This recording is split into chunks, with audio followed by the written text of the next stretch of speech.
வணக்கம் நண்பர்களே.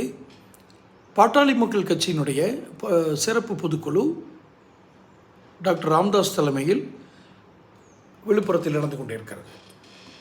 இதில் ஒரு சின்ன ஆய்வு என்ன அப்படின்னா, அன்புமணி ராமதாஸ் கொஞ்ச நாளைக்கு முன்னாடி பொதுக்குழு நடத்தினார். அதில் ஐயா ராமதாஸை சுற்றி பூசாரிகள், குள்ளநெறிகள், சகுனிகள் என்று ராமதாஸ் ஐயாவை சுற்றி டாக்டர் ராமதாஸ் ஐயாவை சுற்றி இருப்பவர்களை அவர் குற்றம் சாட்டினார். காரணம், அன்புமணி எடுக்கும் முயற்சிகள் எல்லாம் இந்த குள்ளநெறிகளால், சகுனிகளால், பூசாரிகளால் தடுக்கப்படுகிறது அப்படின்னு அவர் ஒரு குற்றச்சாட்டு வச்சார். இது ஒரு பக்கம்.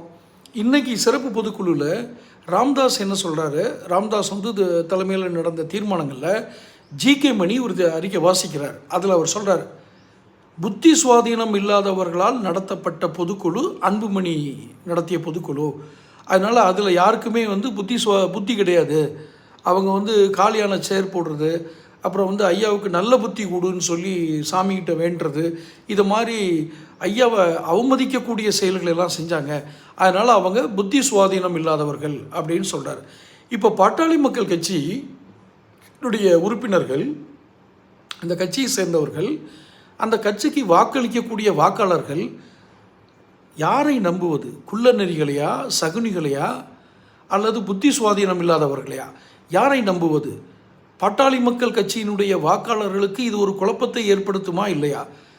கருணாநிதி காலத்திலிருந்து கருணாநிதியோடு அரசியல் செய்து தன்னுடைய கட்சியை வளர்த்தவர் டாக்டர் ராமதாஸ் அவர்கள்.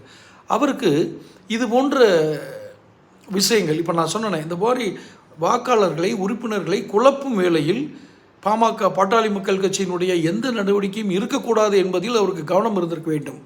சறுக்குகிறார் ராமதாஸ் ஐயா, டாக்டர் ராமதாஸ் ஐயா என்பதுதான் என்னுடைய ஒரு கணிப்பாக இருக்கிறது. எங்கே சறுக்குகிறார்?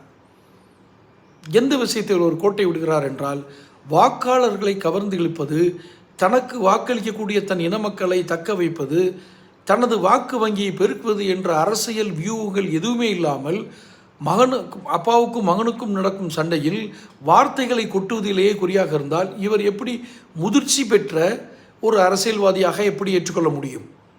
யார்? ஐயா ராமதாஸை சொல்கிறேன். ஐயா அன்புமணி ஏதோ ஒன்று சொன்னார், விட்டுருங்க. அவரை போய் புத்தி சுவாதீனம்லான்றாரு, இவங்க நெறிகள்ன்றாங்க. இதில் பாதிக்கப்படுவது பாமக கட்சியின் உறுப்பினர்களும் வாக்காளர்களும் தான். தொடர்ந்து பேசுவோம். சேனல் சப்ஸ்கிரைப் பண்ணுங்கள், நோட்டிஃபிகேஷன் பெல் பதிவு பண்ணுங்கள், பிடிச்சிருந்தால் லைக் பண்ணி ஷேர் பண்ணுங்கள்.